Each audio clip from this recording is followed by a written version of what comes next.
birababaje kubona abana b'Imana bitwa ko bamenye ibyagezwe cumi, uravye inyifato ibikorwa n'imvugo zabo ugasanga bagendera kure y'ivyagezwe.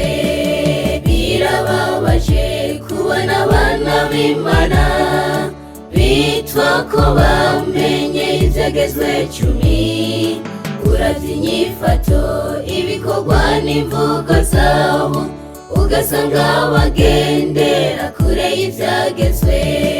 Vyoba bibabaje kandi biteye agahinda, twaramenye ivyagezwe cumi n'Isabato irimo, ku musi wa nyuma tugashigwa inyuma y'umurwa, kandi twarahanuwe kenshi tukanka kumvira.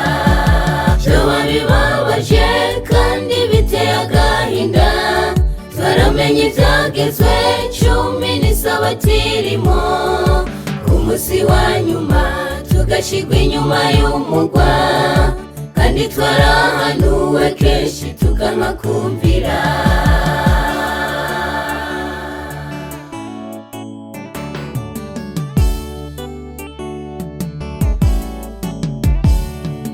Bagenzi, ntabwo tukorera Imana nkuko ubwenge bwatwebwe abantu budutegeka. Dusabwa korosha imitima kugira ngo dukore nk'uko ijambo ry'Imana ridutegeka.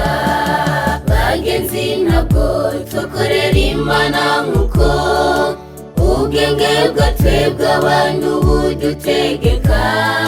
Dusabwa korosha imitima kugira ngo dukore nk'uko ijambo ry'Imana ridutegeka.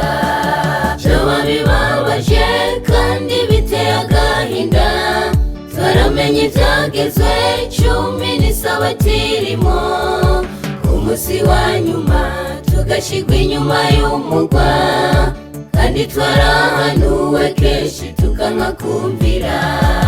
Vyoba bibabaje kandi biteye agahinda, twaramenye ivyagezwe cumi n'Isabato irimo, ku musi wa nyuma tugashigwa inyuma y'umurwa, kandi twarahanuwe kenshi tukanka kumvira.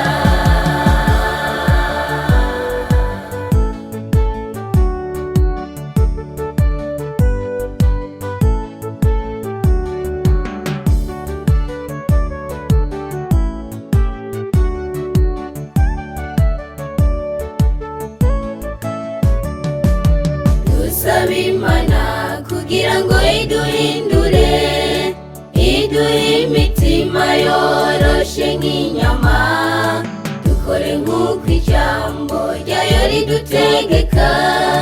Yesu niyagaruka tuzomusanganire.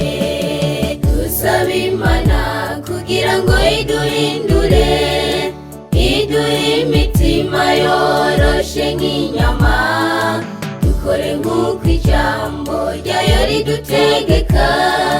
Yesu niyagaruka tuzomusanganire. Vyoba bibabaje kandi biteye agahinda, twaramenye ivyagezwe cumi n'Isabato irimo, ku musi wa nyuma tugashigwa inyuma y'umurwa, kandi twarahanuwe kenshi tukanka kumvira. Vyoba bibabaje kandi biteye agahinda, twaramenye ivyagezwe cumi n'Isabato irimo, ku musi wa nyuma tugashigwa inyuma y'umurwa, kandi twarahanuwe kenshi tukanka kumvira. Vyoba bibabaje kandi biteye agahinda, twaramenye ivyagezwe cumi n'Isabato irimo, ku musi wa nyuma tugashigwa inyuma y'umurwa, kandi twarahanuwe kenshi tukanka kumvira.